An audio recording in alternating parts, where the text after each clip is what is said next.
जब महात्मा गांधी जी ने 1934 में ही कांग्रेस छोड़ दिया था, तो ये जो क्रियाकलाप चुनाव का हो रहा था, तो गांधी जी को इस क्रियाकलाप में आने की जरूरत ही नहीं थी। क्यों आए गांधी जी? उनको अपने आश्रम में रहना था, रघुपति राघव राजा राम करना था। लेकिन कांग्रेस छोड़े उनको। देखिए 1934 में कांग्रेस छोड़ दिया, लेकिन 46 में जब अंतरिम सरकार बननी थी तो आकर बैठ गए वहां। तो हमारे देश में लोकतंत्र स्थापित होने के पहले ही लोकतंत्र की हत्या हो गई थी, और वो हत्या भी किसी और के द्वारा नहीं, हमारे राष्ट्रपिता के हाथों हो गई थी। ये बात बहुत कड़वी है, ये बात बहुत कड़वी है। जो महात्मा गांधी को भगवान की तरह पूजते हैं, उनको ये बातें नागवार गुजरेगी, लेकिन ये बात 100% सत्य है, सत्य है। आप सर्च कर लीजिए, आज आपके हाथों में स्मार्टफोन है, एंड्रॉइड फोन है, आप गूगल में इन बातों को तय कर, आप सर्च करके देख लीजिए सच्चाई क्या है। अगर वो तय आपको विश्वास नहीं है तो बाबा साहब की तमाम किताबों को बाबा साहब आम्बेडकर ने अपने किताबों में बहुत बहुत विस्तार से इन सब बातों का जिक्र किया है। बाबा साहब आम्बेडकर को बिल्कुल भी पसंद नहीं किया जाता था कांग्रेस पार्टी में।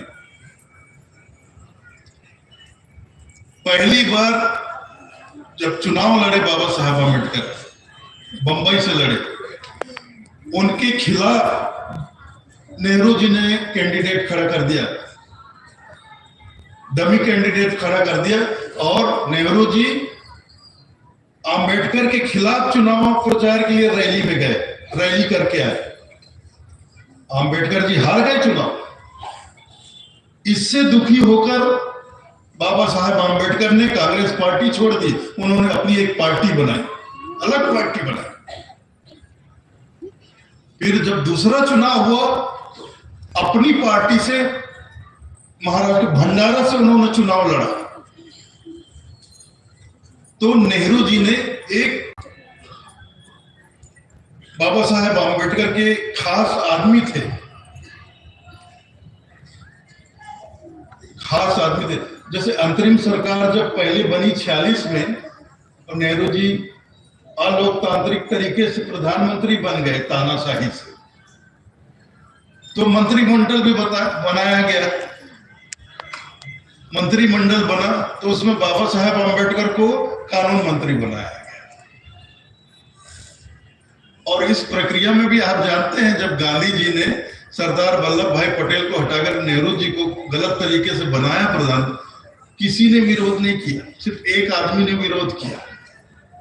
सिर्फ एक आदमी में ही हिम्मत थी इस गलत कार्य का विरोध करने, वो भी दूसरी बार राजेंद्र बाबू ही थे। राजेंद्र बाबू ही थे। ये बहुत गलत हो रहा है, यह बहुत अलोकतांत्रिक हो रहा है, इसका संदेश अच्छा नहीं जाएगा देश में, लेकिन किसी ने नहीं सुना।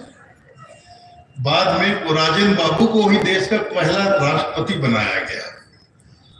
वो डॉक्टर राजेंद्र प्रसाद जी हमारे देश के पहले राष्ट्रपति बने।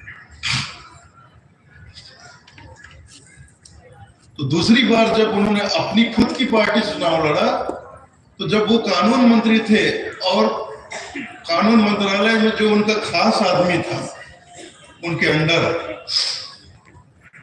तो नेहरू जी ने उस मंत्रालय में जो बाबा साहब, उनको बाबा साहब, वो भी महाराष्ट्रियन था, बाबा साहेब के अवसन में जाति का काबिल इंसान है, अधिक विद्वान है, मेरे से ज्यादा शिक्षित है, मुझसे अधिक दूरदृष्टि रखता है।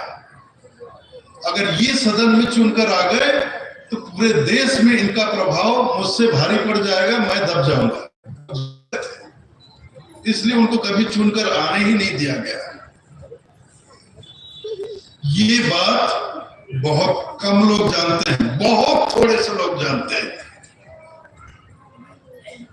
जो जय भीम करते हैं ना, वो लोग भी इस बात को नहीं जानते। मैं सच कहता हूं, आपको बुरा लगे तो लगे, जो लोग जय भीम का नारा लगाते हैं वो लोग भी बहुत अधिक संख्या में 90% लोग नहीं जानते इस बात को कि बाबा साहेब के साथ इन लोगों ने क्या किया। इंग्लिश में भी है, हिंदी में भी है। सबसे पहले जय भीम वालों को सबसे पहले बाबा साहेब आम्बेडकर ने जो अपनी हाथों से किताब, सबसे पहले वो किताबें उनको पढ़नी चाहिए, तब उनको सच्चाई पता चलेगी कि हमारे बाबा साहब आम्बेडकर के साथ किसने क्या किया, कैसा व्यवहार किया, उनके साथ क्या क्या हुआ, कैसी कैसी उनके साथ राजनीति की गई है। आज लोग चिल्लाते, विदेशों में जाकर बोलते हैं यही कांग्रेस के लोग कि भारत के लोकतंत्र को खतरा है, संविधान को खतरा है, संविधान को खतरा है, लोकतंत्र को खतरा है। अरे लोकतंत्र को खतरा है मतलब मन में सोचती विचारती भी नहीं हमारे देश की जनता कि हमारे लिए कौन आदमी सही होगा, कौन आदमी हमारे देश के लिए, हम जनता के लिए अच्छा कार्य करेगा, किसकी योजनाएं अच्छी। भाई चुनाव के पहले हर पार्टी अपनी योजनाएं सामने रखती है, अपने प्रोग्राम सामने रखते हैं, उन्हें हमें गौर से देखना चाहिए, उस पर विचार विमर्श करना चाहिए कि हमारे स्वयं के हित में और देश के हित में क्या होगा, क्या हमारे लिए सही होगा, क्या गलत होगा, क्या फायदेमंद होगा, क्या नुकसान होगा। और सिर्फ अभी की बात नहीं, भविष्य को भी सोचे।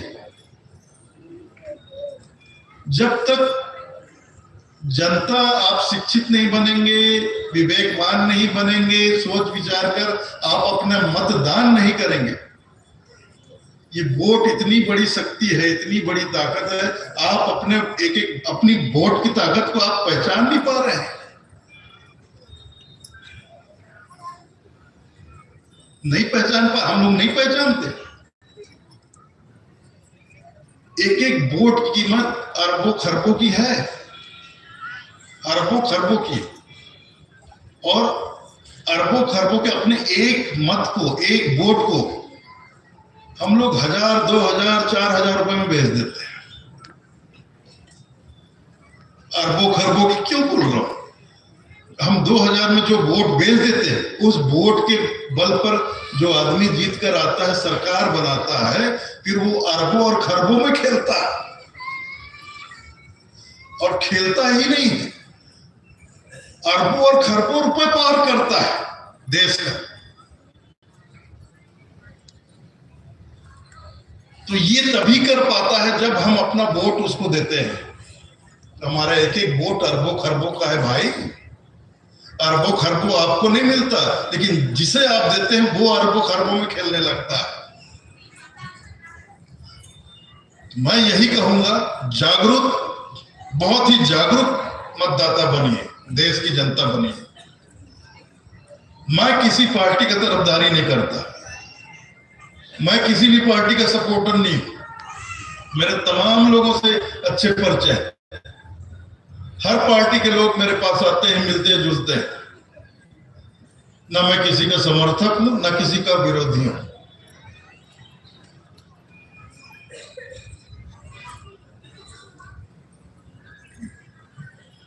लेकिन आप अगर इस देश के प्रति आपके हृदय में प्रेम है, आप देशभक्त हैं, तो आप सोचिए समझिए अपने देश के बारे में, क्या आप सोच रहे हैं?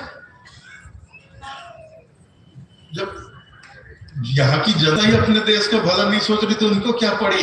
4 दिन के लिए जो सत्ता में आते हैं वो तो एक सूत्री कार्यक्रम चलाते हैं।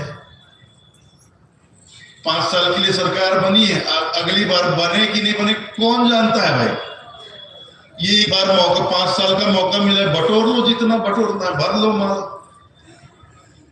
एक सूत्री कार्यक्रम ही चलता है। चुनाव के टाइम घोषणा करेंगे शराबबंदी कर देंगे, सरकार बनने के बाद शराब की बिक्री और बढ़ा देते हैं, दुकान ठेका और बढ़ा देते हैं। ये होता है। इसीलिए शेक्सपियर ने कहा ये लोकतंत्र मूर्खों का देश है अगर जनता वहां की पढ़ी लिखी नहीं है, जागरूक नहीं है। और हकीकत में ये दूसरों की बात मैं नहीं, दूसरों को क्यों मैं बोलूंगा, मैं मूर्ख हूं जी। अगर मैं बिना सोचे विचारे आगे पीछे सोचे बिना अगर मैं किसी को अपना वोट दे देता हूं तो मुझसे बड़ा मूर्ख कोई नहीं है।